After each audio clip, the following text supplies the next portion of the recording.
আলাইহিসসালামকে পৃথিবীর সর্বপ্রথম রাসূল করে এই পৃথিবীতে প্রেরণ করেছেন এবং আল্লাহ তাআলা ওনাকে বলেছেন আবদান শাকুরা, মানে হচ্ছে অ্যান অবিডিয়েন্ট সার্ভেন্ট অফ আল্লাহ।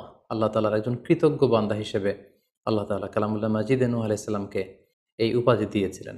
পাশাপাশি তিনি হচ্ছেন উলুল আজমি মিনার রসুল, অর্থাৎ ৫ জন নবীকে আল্লাহ তাআলা কুরআনুল কারীমে দৃঢ় প্রত্যয়ী বা দৃঢ়চেতা রাসূল হিসেবে ঘোষণা করেছেন।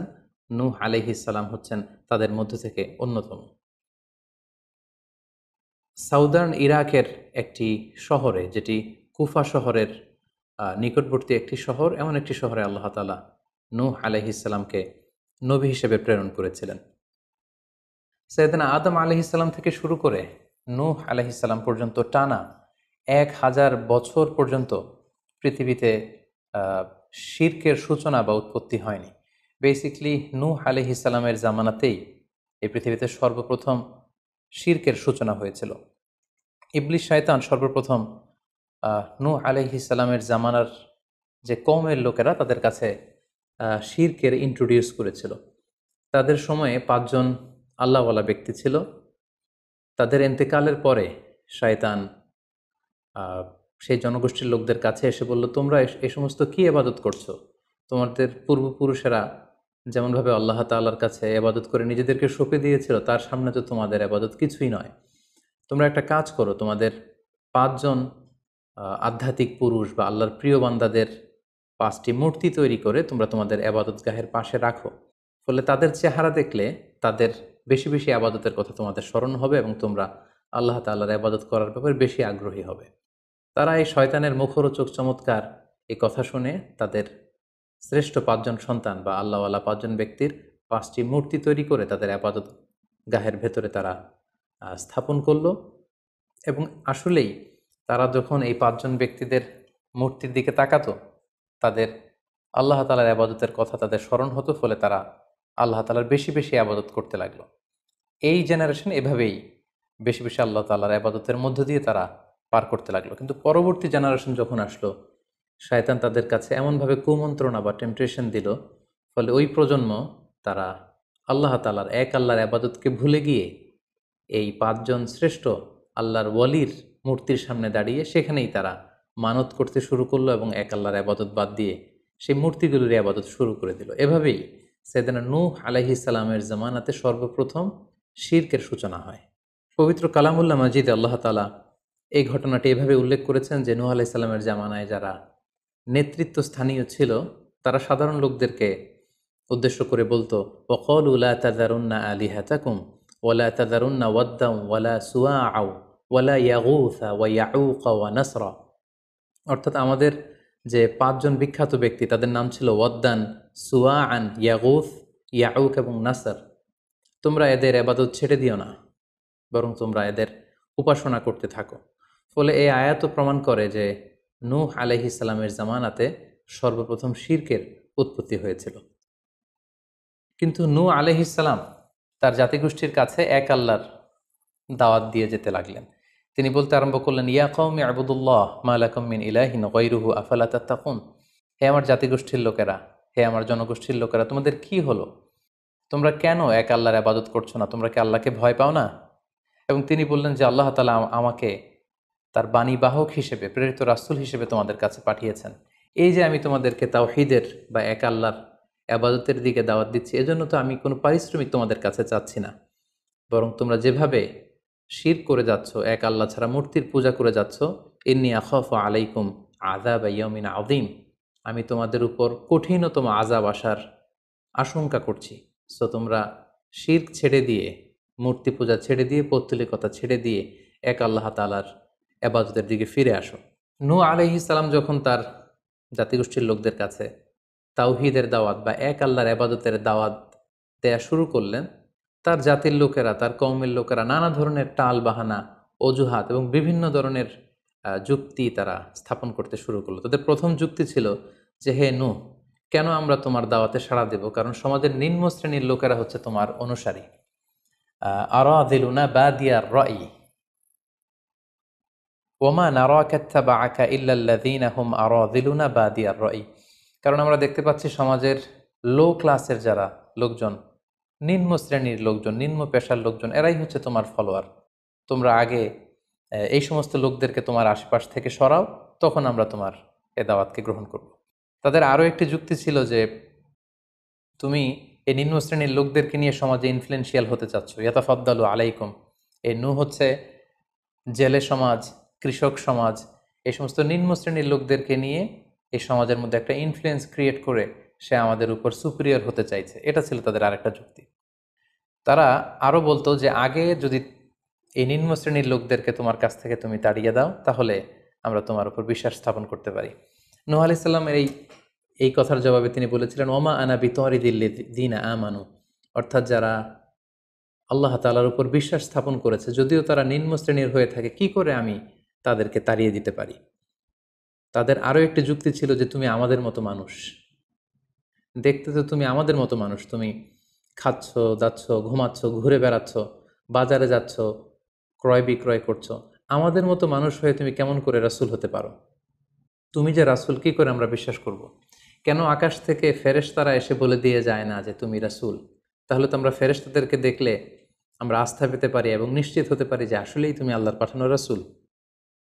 এবং তারা পাশাপাশি আরও বলতো যে আমাদের পূর্বপুরুষরা তো এই সমস্ত মূর্তিরই পূজা করেছে, তাহলে কি তুমি বলতে চাইছো এরা ভ্রান্ত ছিল? সর্বশেষে তারা বলতে আরম্ভ করলো যে নূহ, তুমি হচ্ছে মিথ্যাবাদী, পাগল এবং ভ্রান্ত, আমরা আমাদের অবস্থানে অটল থাকব। এভাবে সাইয়েদনা নূহ আলাইহিস সালামের তাওহীদের যে দাওয়াত তিনি তার সমাজে ছড়িয়ে দিচ্ছিলেন, তারা ডিরেক্টলি এই একত্ববাদের দাওয়াতকে তারা প্রত্যাখ্যান করলো, রিজেক্ট করলো। কিন্তু নূহ আলাইহিস সালাম তিনি হাল ছাড়েননি। তিনি টানা 950 বছর তার জাতিগোষ্ঠীর লোকদের কাছে তিনি এক আল্লাহর দাওয়াত দিয়ে যেতে লাগলেন। কালামুল্লাহ মাজিদ আমাদেরকে জানাচ্ছে, ওয়ালাকাদ আরসালনা নূহান ইলা কওমিহি ফালাবিসা ফীহিম আলফা সানাতিন ইল্লা 50 আমা। তিনি 1 বছর, 2 বছর, 10 বছর, 20 বছর নয়, টানা 950 বছর তিনি লাগাতার কন্টিনিউয়াসলি তার কওমের লোকদের কাছে তিনি এই তাওহীদের দাওয়াত দিয়ে যেতে লাগলেন। এবং তিনি দিন রাতকে এক করে টায়ারলেসলি, রেস্টলেসলি তিনি তার জাতিগোষ্ঠীর কাছে এই একই দাওয়াত দিতে লাগলেন। তিনি বলছেন যে রব্বি ইন্নী দাআউতু কওমি লাইলা ওয়া নাহারা, হে আল্লাহ, দিন রাত তো আমি চেষ্টা করে গেলাম, তাদেরকে তাওহীদের দাওয়াত দিলাম, কিন্তু তারা আমার কথা শুনছে না। ওয়া ইন্নী কুল্লামা দাআউতুহুম লিতাগফিরা লাহুম জাআলু আসাবিআহুম ফি আযানিহিম। এর মানে হচ্ছে, আল্লাহ, আমি যখনই তাদেরকে দাওয়াত দিতাম, তারা তাদের আঙ্গুলগুলো তাদের কানের ভেতরে ঢুকিয়ে রাখতো, যাতে করে আমার তাওহীদের কথা তাদের শুনতে না হয়। এবং ওয়াস্তাগশাউ সিয়াবাহুম ওয়া আসররু ওয়াস্তাকবারু ইস্তিকবারা, তারা আমাকে দেখলেই চাদর দিয়ে তাদের মুখ পেঁচিয়ে রাখতো, যাতে করে আমার কথাগুলো তারা শুনতে না পায়। সুম্মা ইন্নী দাআউতুহুম জিহারা, আমি, নূহ আলাইহিস সালাম বললেন, আল্লাহ, আমি দাওয়াতি কাজ করার কোনো মাধ্যমই তো বাকি রাখিনি। আমি প্রথমে পার্সন টু পার্সন আমি প্রাইভেটলি দাওয়াত দিতাম। এটা যখন তারা অস্বীকার করলো, আমি তখন পাবলিক দাওয়াত দেওয়া শুরু করলাম। আমি তাদের বড় গ্যাদারিংসে, বিভিন্ন ফেস্টিভ্যালে যে তাদেরকে এই দাওয়াতের কথা শোনালাম, কিন্তু তারা প্রত্যাখ্যান করেছে।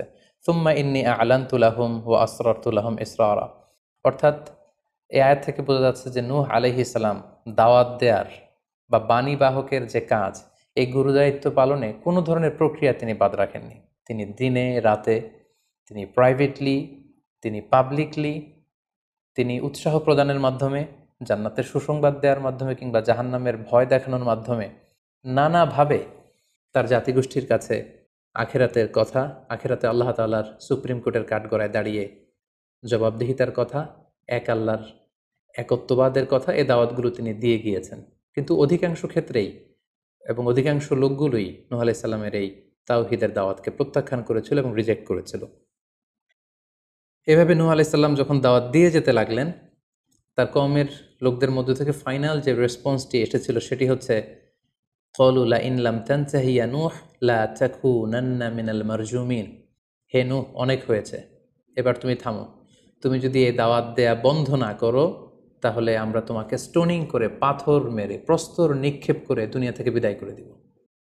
এবং তারা এও বলল যে ক্বালু ইয়া নূহ ক্বাদ জাদালতানা ফাআকসারতা জিদালানা, অনেক হয়েছে, তুমি অনেক আর্গুমেন্ট আমাদের সাথে দিয়েছ, অনেক তর্ক বিতর্ক তোমার সাথে হয়েছে, এবার থামো। ফাআতিনা বিমা তাইদুনা ইন কুনতা মিনাস সাদিকিন, তুমি যে আযাবের ভয় দেখাচ্ছ পারলে সেটা দেখাও। তুমি আমাদেরকে বলছো যে আমরা যদি এক আল্লাহর ইবাদত না করি, আমরা যদি পৌত্তলিকতা না ছাড়ি, তাহলে আল্লাহ তাআলা আযাব দিয়ে আমাদেরকে ধ্বংস করে দিবে। পারলে সেই ধ্বংসলীলা তুমি আমাদের সামনে নিয়ে আসো, পারলে সেই শাস্তি দেখাও তুমি যদি সত্যবাদী হয়ে থাকো। এবার নূহ আলাইহিস সালাম তাদের এ ধরনের অ্যাটিটিউড দেখে অনেকটা হতাশ হলেন। তিনি তাদের কাছে কোনো প্রতিদান চাইছেন না, তাদের কল্যাণের জন্যই, তাদেরকে জাহান্নামের আগুন থেকে বাঁচার জন্যই তিনি 950 বছর ডেডিকেট করে দিলেন তাদের দাওয়াতি কাজে। কিন্তু তারা যখন এই দাওয়াতি কাজে সাড়া দিচ্ছে না, অবশেষে হতাশ হয়ে নূহ আলাইহিস সালাম আল্লাহকে দোয়া করলেন, আল্লাহ ফাফতাহ বাইনি ওয়া বাইনাহুম ফাতহান, আমি আর পারছি না, আপনি এবার এসপার ওসপার করে দিন, আপনি একটা ফায়সালা করে দিন। অবশেষে তিনি বদদোয়া করে বসলেন, তাদের উপর অভিশাপ দিয়ে ফেললেন, কার্ডস করে বসলেন। তিনি বললেন, রাব্বি লা তাযার আলাল আরদি মিনাল কাফিরিনা দাইয়ারা, হে আল্লাহ, আপনি এমন আযাব পাঠান, আযাব দিয়ে আপনি কাফিরদের আন্ডা বাচ্চা কাউকে আপনি অবশিষ্ট রাখবেন না, পুরো কাফির সমাজ, মুশরিক সমাজকে আপনি আযাব দিয়ে ধ্বংস করে দেন। যদি আপনি তাদেরকে বাঁচিয়ে রাখেন তাহলে তারা বিশ্বাসীদেরকেও সংক্রামিত করবে এবং তাদের অনাগত প্রজন্ম তারা পাপাচারী হয়ে এই পৃথিবীতে তারা ফাসাদ সৃষ্টি করবে। নূহ আলাইহিস সালাম যখন এরকম বদদোয়া করলেন, আল্লাহ তাআলা নূহ আলাইহিস সালামের এই অভিশাপ বা বদদোয়াকে কবুল করলেন এবং তিনি নূহ আলাইহিস সালামকে জানিয়ে দিলেন, নূহ, তোমার কথা মতো আমি এবার এটার একটা শেষ দেখে ছাড়বো এবং আমি পৃথিবীতে আযাব পাঠাবো। সে আযাবটি হচ্ছে ভয়ঙ্কর ধরনের বন্যা হয়ে যাবে গোটা পৃথিবীতে, মহাপ্লাবন ঘটবে। সো সে প্লাবন থেকে বাঁচার জন্য ওয়াসনাইল ফুলকা বিআইউনিনা ওয়া ওয়াহিনা, অর্থাৎ হে নূহ, তুমি আমার গাইডেন্স বা আমার পাঠানো দিক নির্দেশনা অনুযায়ী তুমি বিশাল একটি নৌকা বানাও বা কিস্তি বানাও বা বিশাল একটি জলতরী বা নৌযান বানাও, যাতে করে এই মহাপ্লাবন থেকে বাঁচার জন্য তুমি বিশ্বাসীদেরকে নিয়ে এই নৌযানে, এই কিস্তিতে, এই জাহাজে বা এই জলতরীতে, এই নৌকাতে তোমরা আশ্রয় নিতে পারো। আল্লাহ তাআলার পক্ষ থেকে এই আদেশ যখন আসলো, সাইয়েদনা নূহ আলাইহিস সালাম বিশ্বাসীদেরকে নিয়ে বিশাল এক জলতরী বা নৌকা বা বিশাল এক জাহাজ তিনি তৈরি করলেন। নূহ আলাইহিস সালামের কওমের মুশরিক লোকেরা যখন এই জাহাজ বা নৌকা বানাতে দেখলো, তারা হাসাহাসি শুরু করে দিল। কোরআন বলছে, ওয়া কুল্লামা মাররা আলাইহি মালাউম মিন কওমিহি সাখিরু মিন, তারা যখনই নৌকা বানানো, এই কিস্তি বানানো, এই বিশাল জলতরী বানাতে দেখলো, তারা ঠাট্টা বিদ্রুপ করলো। তারা বলল, নূহ, এই মরুভূমির মাঝখানে কোথায় তুমি এই নৌকা চড়াবে? তোমরা যেহেতু নৌকা বানাচ্ছ, পারলে একটা সাগরও বানিয়ে নাও, যাতে করে তোমাদের এই নৌকাকে, এই জাহাজকে তোমরা ভাসাতে পারো। সাইয়েদনা নূহ আলাইহিস সালাম এবং বিশ্বাসীরা আল্লাহ তাআলার উপর অটল থেকে আল্লাহ তাআলার দেয়া দিক নির্দেশনা অনুযায়ী তারা বিশাল নৌকা তৈরি করে ফেললেন। এ পর্যায়ে আল্লাহ তাআলা নূহ আলাইহিস সালামকে জানালেন যে মহাপ্লাবনের জন্য নূহ তুমি অপেক্ষা করতে থাকো এবং এই প্লাবনটা হবে 40 দিন লম্বা, 40 days long, and the entire world will be drastically flooded. গোটা বিশ্বের এমন কোনো জায়গা থাকবে না, আনাচে কানাচে গোটা বিশ্বটা এই মহাপ্লাবনের আওতায় এসে পৃথিবীর সব প্রাণীগুলো মারা যাবে। সো তুমি কি করে বুঝবে যে আমি কখন এই মহাপ্লাবন পৃথিবীতে দিচ্ছি? সেটার একটা সাইন হচ্ছে, তুমি যখন চুলার ভেতর থেকে ফুরফুর করে কলকল করে পানি বেরোতে দেখবে, তখনই বুঝবে যে সে টাইমটা চলে এসেছে। তখন তুমি হাত্তা ইদা জা আমরুনা বা ফারাত তান্নুর, চুলার ভেতর থেকে আগুনের পরবর্তীতে, আগুনের বিপরীতে পানি ছুটতে আরম্ভ করবে, তখনই বুঝবে যে সেই সময়টা চলে এসেছে, মহাপ্লাবনের সময়টা একেবারে ঘনিয়ে এসেছে।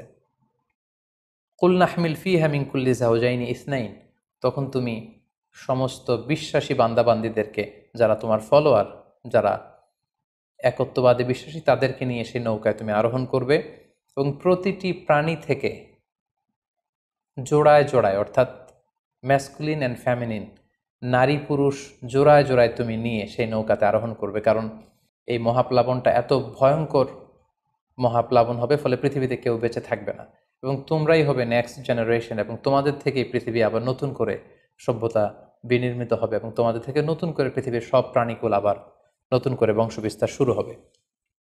আল্লাহ তাআলার এই গাইডেন্স অনুযায়ী নূহ আলাইহিস সালাম অপেক্ষা করতে লাগলেন যে কখন চুলার ভেতর থেকে কলকল করে পানি বেরোয়। হঠাৎ করে তিনি একদিন দেখতে পেলেন যে চুলার ভেতর থেকে পানি বেরোচ্ছে। তিনি সমস্ত বিশ্বাসীদেরকে নিয়ে এবং বিভিন্ন প্রাণীকুল থেকে জোড়ায় জোড়ায় নারী পুরুষ দুই ধরনের জেন্ডারকে একত্রিত করে নিয়ে তিনি আল্লাহ তাআলার নামে সেই নৌকার মধ্যে আরোহণ করলেন এবং আল্লাহ বললেন ওয়াকাল আরকাবু ফিহা বিসমিল্লাহি মাজরেহা ওয়া মুরসাহা ইন্না রাব্বি লাগফুরুর রাহিম। আল্লাহ বললেন তোমরা যখন আরোহণ করবে তোমরা আল্লাহর নামে আরোহণ করবে, অর্থাৎ বিসমিল্লাহ বলে আরোহণ করবে, কারণ তোমাদের এই নৌকার এই জাহাজের গতি এবং স্থিতি এটা হবে আল্লাহর নামে। এটা এটার সেইলিং বা অ্যাঙ্করিং, এটার পানির উপরে ভেসে চলা এবং এটার নোঙর ভেরানো সবটাই হবে আল্লাহ তাআলার নামে। এবং আল্লাহ তাআলার আদেশ অনুযায়ী নূহ আলাইহিস সালাম সবাইকে নিয়ে সেই নৌকায় আশ্রয় নিলেন।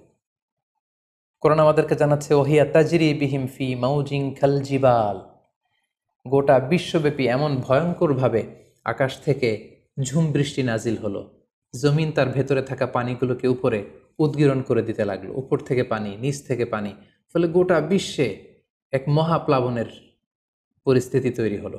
এবং সেই ভয়ঙ্কর প্লাবনের মধ্যে, সেই ঝড় ঝাপটার মধ্যে, সেই পানির মধ্যে নূহ আলাইহিস সালামের সেই কিস্তি বা সেই জলতরী বা সেই নৌকা ভাসতে লাগলো। কোরআন বলছে যে ফি মাউজিন কাল জিবাল, বিশাল পাহাড় সম ঢেউয়ের মধ্যে নূহ আলাইহিস সালামের তরী আল্লাহর নামে ভাসতে আরম্ভ করলো এবং আল্লাহর নামে নূহ আলাইহিস সালাম সেই তরী ভাসিয়ে দিলেন। মহাপ্লাবনের ঠিক কিছু আগে নূহ আলাইহিস সালাম ওনার ছেলে কানাআনকে আহ্বান করলেন যে কানাআন, তুমি এই নৌকার মধ্যে আরোহণ করো। আমরা ইতিহাস থেকে আমরা জেনেছি যে নূহ আলাইহিস সালামের 4 জন সন্তান ছিল, হাম, সাম, ইয়াফাস, কানাআন। এই 4 জন সন্তানের মধ্যে 3 জনই ঈমান এনেছিল, শুধু কানাআন ছাড়া। নূহ আলাইহিস সালাম কানাআনকে বললেন, কানাআন ইয়া বুনাইয়া ইরকাব মাআনা, হে আমার প্রিয় সন্তান তুমি নৌকায় ওঠো, আল্লাহর কাছে তওবা করো। কিন্তু কানাআন নূহ আলাইহিস সালামের এই আহ্বানের প্রত্যুত্তরে তিনি বলেছিলেন, আমি নৌকায় উঠবো না, সাআওয়ি ইলা জাবালিন ইয়াসিমুনি মিনাল মা, আমি পাহাড়ের চূড়ায় যেয়ে দাঁড়াবো, পাহাড় আমাকে পানি থেকে বাঁচাবে, কারণ এই বন্যার পানি তো পাহাড় পর্যন্ত পৌঁছতে পারবে না। নূহ আলাইহিস সালাম বললেন, ক্বালা লা আসিমাল ইয়াউমা মিন আমরিল্লাহ ইল্লা মার রাহিম, হে কানাআন, আজকে আল্লাহর এই গজব থেকে, এই আযাব থেকে, এই মহাপ্লাবন থেকে বাঁচানোর কেউ নাই, কেউ তোমাকে বাঁচাতে পারবে না। পাহাড় তোমাকে আজকে সুরক্ষা দিতে পারবে না, বাঁচাতে পারবে না, আজকে বাঁচানোর কেউ নেই, তুমি তাড়াতাড়ি উঠে আসো এখানে। কিন্তু নূহ আলাইহিস সালামের ছেলে কানাআন অস্বীকৃতি জ্ঞাপন করলো। কোরআন বলছে ওয়াহালা বাইনাহুমাল মাউজু ফাকানা মিনাল মুগরাকিন, বাবা আর ছেলের মধ্যে যখন এ ধরনের কথা চলছিল, হঠাৎ করে বিশাল এক সাগরের ঢেউয়ের ধাক্কা এসে নূহ আলাইহিস সালামের সন্তান কানাআনকে পানির মধ্যে ডুবিয়ে দিল। তাহলে এই আয়াত থেকে বুঝলাম কানাআন যারা ডুবে গিয়েছিল তাদের অন্তর্ভুক্ত হয়েছিল। এবং মজার ব্যাপার হচ্ছে নূহ আলাইহিস সালামের স্ত্রীও এই মহাপ্লাবন থেকে বাঁচতে পারেনি। সেও ঈমান না আনার কারণে যারা ধ্বংস হয়েছিল, যাদের সলিল সমাধি হয়েছিল মহাপ্লাবনের পানির মধ্যে, নূহ আলাইহিস সালামের স্ত্রীও সেখানে নিহত হয়েছেন। এখন একটি প্রশ্ন এসে দাঁড়ায়, সেটি হচ্ছে যে এটা কি একটা গ্লোবাল ডিজাস্টার ছিল কিনা? এটা কি ইরাকের সেই সাউদার্ন পার্টেই শুধু এই বন্যাটা হয়েছিল, না গোটা বিশ্বব্যাপী হয়েছিল? এ নিয়ে ঐতিহাসিকদের মধ্যে অনেক ধরনের মতামত পাওয়া যায়। তবে একটা বড় সংখ্যক ঐতিহাসিক মুআররিখুন তারা বলেছেন যে ইট ওয়াজ এ গ্লোবাল ডিজাস্টার। এই ফ্লাড, এই বন্যাটা ছিল গোটা বিশ্বব্যাপী। কারণ আল্লাহ তাআলা কোরআনে বলেছেন, নূহ আলাইহিস সালামের বদদুয়ার কথা বলেছেন। নূহ আলাইহিস সালাম বলেছেন যে রব্বি লা তাযার আলাল আরদি মিনাল কাফিরিনা দাইয়ারা, হে আল্লাহ, এই জমিনে একজন কাফিরকেও আপনি বাঁচিয়ে রাখবেন না। সো এই আর্থ শব্দটা প্রমাণ করে তিনি গোটা বিশ্বের দিকে ইঙ্গিত করেছেন।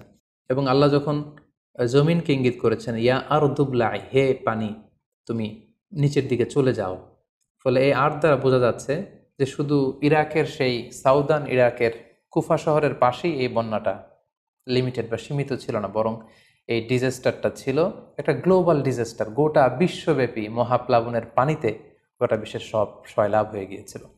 40 দিন এই বন্যাটা কন্টিনিউ করেছে এবং 40 দিনের এই সময়ে মহাপ্লাবনে যত কাফির, মুশরিক এবং নূহ আলাইহিস সালামের সময়কালের যত মুশরিক এবং অবাধ্য লোকেরা ছিল, সবাইকে আল্লাহ তাআলা এই বন্যার মাধ্যমে ধ্বংস করেছেন। 40 দিন পর আল্লাহ তাআলা আদেশ করলেন, ইয়া আরদুবলাঈ মাআকি ওয়া ইয়া সামাউ আকলিঈ, অর্থাৎ হে আকাশ তুমি বৃষ্টি বর্ষণ করা এবার স্টপ করো, এবার বন্ধ করো। এবং জমিনকে বললেন, জমিন তুমি যে মাটির ভেতর থেকে পানি বের করছিলে, এই পানি বের করা বন্ধ করে তুমি ভূপৃষ্ঠের উপরে থাকা পানিগুলোকে গিলে ফেলো, ওয়াগীদাল মা। ফলে আল্লাহ তাআলার আদেশের সাথে সাথে পানি বর্ষণ এবং পানি জমিনের ভেতর থেকে বের হওয়া এটা বন্ধ হলো। ওয়াস্তাওয়াত আলাল জুদি, নূহ আলাইহিস সালামের এই বিশাল জলতরী বা কিস্তি বা নৌকা জুদি পাহাড়ে যেয়ে থামল।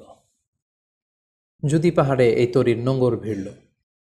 এখন জুদি পাহাড়টা কোথায়? কিছু কিছু ঐতিহাসিকরা বলেছেন যে ইরাকের মোসেল শহরে একটি বিশাল মাউন্টেন রেঞ্জ রয়েছে, সেই পাহাড়ের একটা অংশের নাম হচ্ছে জুদি পাহাড়। কোনো কোনো ঐতিহাসিকগণ বলেছেন এই জুদি পাহাড়টি আর্মেনিয়াতে অবস্থিত।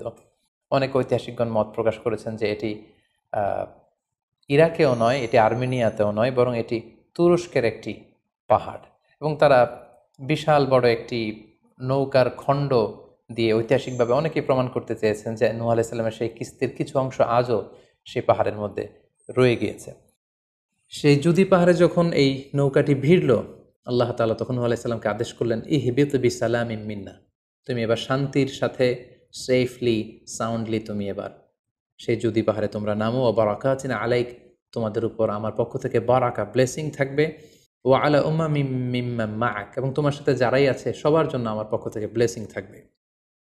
এবং এই বিশাল মহাপ্লাবন থেকে যে আমি তোমাদেরকে বাঁচিয়ে দিয়েছি, শুকরিয়া স্বরূপ তোমরা সবাই পড়ো আলহামদুলিল্লাহ। ফাকুলিল হামদুলিল্লাহ। কোরআন বলছে যে তারা সবাই আল্লাহর প্রশংসা করে সেখান থেকে নেমে আসলো এবং নূহ আলাইহিস সালামকে আল্লাহ তাআলা শিখিয়ে দিলেন, নূহ এবার তুমি পড়ো রব্বি আনজিলনি মুনজালান মুবারাকান ওয়া আনতা খায়রুল মুনজিলিন, অর্থাৎ হে আল্লাহ আপনি এমন জায়গায় আমাদেরকে অবতরণ করুন যে জায়গাটা আমাদের জন্য কল্যাণকর, কারণ আপনিই তো উত্তম অবতরণকারী। ফলে নূহ আলাইহিস সালামের সাথে যারা ছিল বিশ্বাসীরা, তারা এবং তার সাথে প্রাণীকুলের মধ্য থেকে যারা ছিল সবাইকে নিয়ে নূহ আলাইহিস সালাম এই জমিনে বন্যা পরবর্তী মহাপ্লাবন পরবর্তী সময়ে তিনি সবাইকে নিয়ে এই জমিনের মধ্যে আবার নেমে আসলেন। ফলে ঠিক ওই সময়টাতে পৃথিবীতে আর কোনো কাফের, কোনো মুশরিক, কোনো পৌত্তলিক ছিল না, বরং তখন এটা ছিল, it was very fresh and pure monotheist generation, একত্ববাদী একটা প্রজন্ম। ফলে এখানে ঠিক ঠিক ওই সময়টাতে পৃথিবীতে আর কোনো কাফির মুশরিক আর ছিল না। আমরা আমাদের আলোচনার শুরুর দিকে বলেছিলাম যে নূহ আলাইহিস সালামের 4 জন ছেলে ছিল, হাম, সাম, ইয়াফাস এবং কানাআন। এবং ঐতিহাসিকভাবে এটা ঐতিহাসিক বিভিন্ন ধর্মগ্রন্থ থেকেও এটা প্রমাণিত যে এই 4 ছেলের মধ্য থেকে একজন ছেলে ছিল কানাআন, যে মহাপ্লাবনে মৃত্যুবরণ করেছে, এবং হাম, সাম এবং ইয়াফেস, তাদের মধ্য থেকেই মূলত গোটা বিশ্বে নতুন করে মানব সভ্যতার আবার সূচনা হয়েছে। নূহ আলাইহিস সালামের ছেলে হাম, তিনি আফ্রিকাতে তার পরিবার নিয়ে বসবাস শুরু করেন, এবং ওনার ছেলে সাম, যেখান থেকে সেমাইটিক শব্দটি আমরা বলে থাকি, ওনার ছেলে সাম তার আত্মীয় স্বজন এবং তার বংশধরদেরকে নিয়ে ধীরে ধীরে মধ্যপ্রাচ্য বা দূরপ্রাচ্যের এই এরিয়াতে পরবর্তীতে তারা বসবাস শুরু করেন।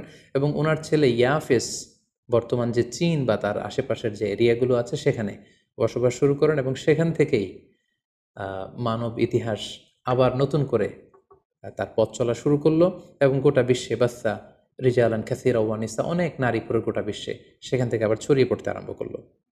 এভাবেই নূহ আলাইহিস সালাম একত্ববাদের দাওয়াত দিয়ে নিরলস প্রচেষ্টা করে ওনার জীবনকে তিনি অতিবাহিত করেছেন। সাইয়েদনা নূহ আলাইহিস সালাম ওনার ইন্তেকালের পরে ওনাকে কোথায় কবর দেওয়া হয়েছে এ নিয়ে 2টি মত পাওয়া যায়। প্রথম মত অনুযায়ী ওনাকে মক্কাতে কবরস্থ করা হয়েছে, আরেকটি মত অনুযায়ী লেবাননের কার্ক নামে একটি এরিয়াতে জাবালে দীর, সেই দীর মাউন্টেনের পাশে সাইয়েদনা নূহ আলাইহিস সালামকে কবরস্থ করা হয়েছে। সম্মানিত শুধু এই ছিল নূহ আলাইহিস সালামের সংক্ষিপ্ত, বর্ণাঢ্য এবং সংগ্রামী জীবন কাহিনী। এ পর্যায়ে আমরা নূহ আলাইহিস সালামের এই স্টোরি থেকে, এই জীবনী থেকে কী ধরনের লেসন, লাইফ লেসন বা শিক্ষা আমরা পেতে পারি, যেটা আমরা আমাদের সমাজের সাথে রিলেভেন্ট করতে পারি, আমরা সে বিষয়ে সামান্য কিছু আলোচনা করব। আমরা যারা দাওয়া কাজের সাথে ইনভলভড, তাদের জন্য নূহ আলাইহিস সালামের জীবনীতে আসলে নূহ আলাইহিস সালামের দাওয়া ক্যারিয়ার থেকে নেবার মতো, শেখার মতো অনেক কিছু রয়েছে। তোর মধ্যে থেকে অন্যতম হচ্ছে যে ডাইভার্সিটি অফ দাওয়া অ্যাপ্রোচ। আমরা জানি যে আমরা যারা আল্লাহ তাআলার এই কথাগুলো, কোরআন সুন্নাহর এই মেসেজগুলো পৌঁছে দিচ্ছি, আমরাও কাইন্ডা বাণীবাহকের কাজ কিন্তু আমরা করছি। যেহেতু নবীরা নেই, তাদের অনুসৃত পথকে আমরা ধারণ করে তাদের কথাগুলো আমরা পৌঁছে দিচ্ছি। সো আমাদের এই দাওয়া অ্যাপ্রোচের মধ্যে ডাইভার্সিটি থাকতে হবে। আমরা যেমনি ওরালি দাওয়া কাজ করি, নবীরা ওরালি দাওয়া কাজ করতেন, মৌখিকভাবে মানুষকে দাওয়া দিতেন। এই ওরালি দাওয়ার পাশাপাশি আমরা রিটেন দাওয়ার কাজ করতে পারি, আমরা প্র্যাকটিক্যাল দাওয়া কাজ করতে পারি। অর্থাৎ প্র্যাকটিক্যাল দাওয়াটা হচ্ছে লাইভ দাওয়া। আমার কথা দেখে, আমার আচরণ দেখে, আমার ডিলিংস দেখে মানুষ ইসলামের সৌন্দর্যের প্রতি আকৃষ্ট হবে, এবং এটা খুবই ফলপ্রসূ একটা দাওয়া সিস্টেম। সো আমরা যদি নূহ আলাইহিস সালামের জীবনের দিকে তাকাই, তাহলে দেখব উনি অনেকভাবে এই দাওয়া কাজ করেছেন। উনি প্রথম পার্সন টু পার্সন টার্গেট করে তাকে একা একা বোঝাতেন। এটা যখন কাজ না করতো, প্রাইভেট দাওয়া থেকে উনি পরে সুইচ করলেন পাবলিক দাওয়াতে। কোরআন আমাদেরকে জানিয়েছে যে তার কওমের বিভিন্ন ফেস্টিভ্যালগুলোতে, সেখানকার বিভিন্ন পাবলিক গ্যাদারিংসগুলোতে, সেখানকার বিভিন্ন ক্লাবগুলোতে তিনি যে এক আল্লাহর দাওয়া তিনি সেখানে পেশ করেছেন। পাশাপাশি নূহ আলাইহিস সালাম তার সময়ের সম্ভ্রান্ত ব্যক্তিবর্গ যারা, তাদেরকে স্পেশালি তিনি দাওয়া কাজের আওতায় নিয়ে এসেছেন। এলিট সোসাইটি যারা, আমরা যদি আল্লাহ রাসূল সাল্লাল্লাহু আলাইহি ওয়াসাল্লামের দাওয়া অ্যাক্টিভিটির দিকে তাকাই, তাহলে দেখব যে উনিও কিন্তু সানাদিদে কোরাইশের যারা লিডার শ্রেণী ছিল, গণ্যমান্য ব্যক্তিবর্গ ছিল, তাদেরকে তিনি স্পেশালি দাওয়া কাজ করতেন তাদের সাথে। কারণ আমরা জানি যে একটা সমাজের লিডার যদি ইসলামের পথে আসে, ফলে তার যে লক্ষ লক্ষ ফলোয়ার থাকবে তারাও তার দ্বারা ইনফ্লুয়েন্স হয়ে তারাও ইসলামের পথে চলে আসবে। এবং আল্লাহ রাসূল সাল্লাল্লাহু আলাইহি ওয়াসাল্লামের জীবনী তো আমরা দেখেছি যে কোনো গোষ্ঠীর বা কোনো কওমের বা কোনো ট্রাইবের গোত্র প্রধান যখন কালিমা পড়ে মুসলমান হয়েছে, তার দেখা দেখি গোত্রের সকল নারী পুরুষ তারাও মুসলমান হয়ে গেছে। দাওয়া কাজ আঞ্জাম দেওয়ার ক্ষেত্রে যারা এলিট সোসাইটি বা সমাজের গণ্যমান্য ব্যক্তিবর্গ যারা থাকবে, তাদেরকে দাওয়া দেওয়ার ক্ষেত্রে আমাদেরকে স্পেশাল এফোর্ট দিতে হবে। কারণ তাদেরকে যদি আমরা ইসলামের পক্ষে, সত্যের পক্ষে কনভিন্সড করতে পারি, ফলে তারা সমাজের আরও অনেক লোককে ইনফ্লুয়েন্স করে ইসলামের সুশীতল বাণীর ভেতরে নিয়ে আসতে পারবে। তো এর মানে এই নয় যারা নিম্ন শ্রেণীর বা যারা সমাজের মধ্যবিত্ত বা নিম্ন মধ্যবিত্ত যে ফ্যামিলিগুলো রয়েছে বা যে সমস্ত লোকজন রয়েছে, তাদেরকে আমরা গুরুত্ব দিব না, ব্যাপারটি এমন নয়। বরং নূহ আলাইহিস সালামের ঘটনা থেকে আমরা বুঝতে পারছি যে একটা হচ্ছে মাস পিপুলদের জন্য দাওয়া, আর একটি হচ্ছে যারা সমাজের উচ্চ শ্রেণী তাদের জন্য স্পেশালি কিছু টাইম স্পেন্ড করা, তাদেরকে আলাদাভাবে দাওয়া দেওয়া, এবং অথবা তাদের উপযোগী করে দাওয়া অ্যাক্টিভিটি তাদের কাছে যদি আমরা প্রেজেন্টেশন করতে পারি, তাহলে নিঃসন্দেহে তারাও ইসলামের সৌন্দর্যের দ্বারা আকৃষ্ট হবে। নূহ আলাইহিস সালামের এই জীবন কাহিনী থেকে আমরা আরও একটি বিষয় শিখতে পারি, সেটি হচ্ছে দাওয়া কাজে কখনো হতাশ হওয়া যাবে না, নিরাশ হওয়া যাবে না, এবং হাল ছাড়া যাবে না, বরং ভরসা রাখতে হবে আল্লাহর উপর। কারণ আমরা কয় বছর দাওয়া কাজ করে যাচ্ছি, আমরা কতটুকু এফোর্ট দিয়েছি, আমরা কতটুকু টাইম স্পেন্ড করেছি, আমরা কতটুকু স্যাক্রিফাইস করেছি। আমরা যদি নূহ আলাইহিস সালামের জীবনের দিকে তাকাই, তাহলে দেখব যে তিনি টানা 950 বছর টানা লাগাতার তিনি তার জাতিগোষ্ঠীর কাছে দাওয়াতি কাজ করেছেন, কিন্তু তিনি নিরাশ হননি, হতাশ হননি, হাল ছেড়ে দেননি, তিনি ভরসা রেখেছিলেন আল্লাহ তাআলার উপর। সো আমরা যারা দাওয়া কাজ করছি, আমরা ইনস্ট্যান্ট ফলাফলের জন্য যেন বসে না থাকি, আমরা আমাদের দায়িত্বটুকু পালন করব। নূহ আলাইহিস সালামের এই স্টোরি থেকে আমরা আরও একটি বিষয় শিখতে পারি, সেটা হচ্ছে আমাদের কাজ হচ্ছে ইফোর্ট দেয়া, বাট এটার কমপ্লিশন, এটার রেজাল্ট আসবে আল্লাহ তাআলার পক্ষ থেকে। আরবিতে বলা হয় যে আস-সা'য়ু মিন্না ওয়াল ইতমামু মিনাল্লাহ, প্রচেষ্টা করার মালিক আমরা, সফলতা দেওয়ার মালিক হচ্ছেন আল্লাহ। আমি অনেক দাওয়াতি কাজ করছি, কিন্তু আমার দাওয়াতি কাজে কেউ সাড়া দিচ্ছে না, কেউ রেসপন্স করছে না, আমার দাওয়াতি কাজে কেউ ইসলামের প্রতি আকৃষ্ট হচ্ছে না, ইট ডাজন্ট মিন দ্যাট আমি একজন ব্যর্থ দায়ী, না, এটা কখনোই না। বরং আমি সিনসিয়ারিটির সাথে আমার সর্বোচ্চ প্রচেষ্টাটুকুন আমি করছি কিনা, সেটাই হচ্ছে দেখার বিষয়। আমার কত ফলোয়ার, আমার ডাকে কত মানুষ সাড়া দিল, এটা দেখার বিষয় না, বরং আমি আমার রোলটা প্লে করতে পারছি কিনা সিনসিয়ারিটির সাথে, এটা হচ্ছে দেখার বিষয়। এর কারণ হচ্ছে আল্লাহর হাবিব সাল্লাল্লাহু আলাইহি ওয়াসাল্লাম বলেছেন, কিয়ামতের দিন অনেক নবী দাঁড়াবে যাদের ফলোয়ার হচ্ছে হাতে গোনা অল্প কয়েকজন, মানে অল্প কয়েকজন ঈমান এনেছিল। পৃথিবীতে অনেক নবী ছিল, তারা কিয়ামতের দিন দাঁড়াবে, তার বিশ্বাসী উম্মতের সংখ্যা হচ্ছে মাত্র 2 জন। পৃথিবীতে এরকম অনেক নবী ছিল, কিয়ামতের দিন তিনি দাঁড়াবেন, তার উপর বিশ্বাস এনেছিল মাত্র 1 জন, মানে নবীও 1 জন, তার প্রতি ঈমানও এনেছে মাত্র 1 জন। এমনও অনেক নবী কিয়ামতের দিন আল্লাহ তাআলার দরবারে দাঁড়াবে, যেই নবীর কোনো ফলোয়ার নাই, যেই নবীর কোনো বিশ্বাসী উম্মত নাই, অর্থাৎ নবী শুধু একা, তার সারা জীবনের দাওয়া কাজে কেউ তার ডাকে সাড়া দেয়নি। তার মানে কি তিনি ব্যর্থ? নেভার, কখনো না। তিনি তার দায়িত্বটুকুন পালন করেছেন, এজন্য তিনি আল্লাহ তাআলার দরবারে তিনি সফল। সো কে আপনার ডাকে সাড়া দিবে, কে ইসলামের পথে আসবে, এটা আমাদের দেখার বিষয় না। আমাদের দেখার বিষয় হচ্ছে আমরা আমাদের দায়িত্বটুকুন পালন করেছি কিনা, আমরা কোরআনের ইসলামের সুন্দর বিউটিফুল মেসেজগুলো আমরা পৌঁছে দিতে পেরেছি কিনা, that should be hour concern. সেটাই হচ্ছে আমাদের দায়িত্ব। সূরা হুদে নূহ আলাইহিস সালামের ফলোয়ার কত ছিল এ ব্যাপারে আমরা জানতে পারি। আল্লাহ তাআলা বলছেন, ওয়ামা আমানা মাআহু ইল্লা কালিল, মানে নূহ আলাইহিস সালামের জাতিগোষ্ঠীর হাতে গোনা অল্প কিছু লোক ছাড়া তার প্রতি অন্যান্যরা ঈমান আনেনি। এই অল্প কিছু লোক, তাদের সংখ্যা কত? তাফসির ইবনে কাসিরে এসেছে, সাইয়েদনা ইবনে আব্বাস বলেন যে কানু সামানিনা নাফসান মিনহুম নিসাউহুম, নারী পুরুষ মিলিয়ে ৮০ জন। Could you imagine that? ৯৫০ বছরের দাওয়াতি ক্যারিয়ারে ওনার উপর ঈমান এনেছে মাত্র ৮০ জন। তার মানে প্রতি ১০০ বছরে অন অ্যান অ্যাভারেজ ১০ জন ওনার উপর ঈমান আনেনি। কিন্তু উনি হচ্ছেন উলুল আজমি মিনার রসুল, এই মহাবিশ্বের ৫ জন শ্রেষ্ঠতম নবীদের মধ্য থেকে তিনি হচ্ছেন অন্যতম। সো আমাদেরকে দেখতে হবে আমরা আমাদের দায়িত্বটুকুন পালন করছি কিনা। কতজন আমাদের ডাকে সাড়া দিল, কতজন আমাদের ফলোয়ার হলো, কতজন ইসলামের পথে আসলো কি আসলো না, সেটা আল্লাহ তাআলা নির্ধারণ করবেন। নূহ আলাইহিস সালামের জীবনী থেকে আমরা আরও যে শিক্ষাটি পাই, এবং এটি খুবই গুরুত্বপূর্ণ একটি লেসন, সেটা হচ্ছে হিদায়া অনলি বিলংস টু আল্লাহ। হেদায়েত দেওয়ার মালিক হচ্ছেন Allah. Canaan and the wife of Nuh for example, যেমন নূহ আলাইহিস সালামের ছেলে কানাআন কিংবা তার স্ত্রী, তারা কিন্তু নূহ আলাইহিস সালামের প্রতি ঈমান আনেনি। তার মানে বাবা নবী হয়ে অনেক সময় ছেলে ঈমান আনতে পারেনি, তার ভাগ্যে সেটা জোটেনি। নূহ আলাইহিস সালাম নবী ছিলেন, কিন্তু তার স্ত্রী তার প্রতি ঈমান আনেনি। এজন্য আল্লাহ তাআলা বলছেন, ইন্নাকা লা তাহদি মান আহবাবতা ওয়ালাকিন্নাল্লাহা ইয়াহদি মান ইয়াশা। হে নবী, আপনি যাকে চান তাকে আপনি হেদায়েত দিতে পারবেন না, কারণ হেদায়েত দেওয়ার মালিক আপনি নন। হেদায়েত দেওয়ার নিরঙ্কুশ একচ্ছত্র ক্ষমতা হচ্ছে শুধুমাত্র কেবলমাত্র আল্লাহ তাআলার হাতে। তিনি যাকে চাইবেন তাকে তিনি হেদায়েত দেন। আমরা চাইলেই কাউকে হেদায়েত দিতে পারবো না।